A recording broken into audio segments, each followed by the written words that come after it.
جی ناظرین، آوا نیوز میں خوش آمدید کرتے ہیں۔ ہمارے bureau chief Asad Khan sorry کی رپورٹ کے مطابق commissioner Dera Ghazi Khan division doctor ارشاد احمد نے ڈپٹی کمشنر کیپٹن ریٹائرڈ محمد علی اعجاز کے ہمراہ تونسا کا دورہ کیا۔ Commissioner Dera Ghazi Khan division doctor ارشاد احمد نے ڈپٹی کمشنر کیپٹن ریٹائرڈ محمد علی اعجاز کے ہمراہ تونسا کے رمضان بازار کا معائنہ کیا۔ اسسٹنٹ کمشنر تونسا رابعہ سیال اور دیگر موجود تھے۔ کمشنر ڈاکٹر ارشاد احمد نے رمضان بازار تونسا کے معائنے کے دوران فیئر پرائس شاپس اور سٹالز کا جائزہ لیا۔ انہوں نے پھل، سبزیوں سمیت اشیاء خورد و نوش کا معیار چیک کیا۔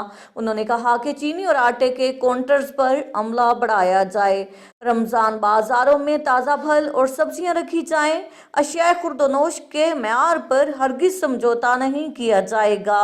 کمشنر نے رمضان بازار سے خریداری میں مصروف لوگوں سے بھی اشیاء کے معیار اور قیمتوں کے بارے میں معلومات حاصل کیں۔ کمشنر ڈاکٹر ارشاد احمد نے رمضان بازار کے معاملات کی بہتری کے لیے ہدایات جاری کیں۔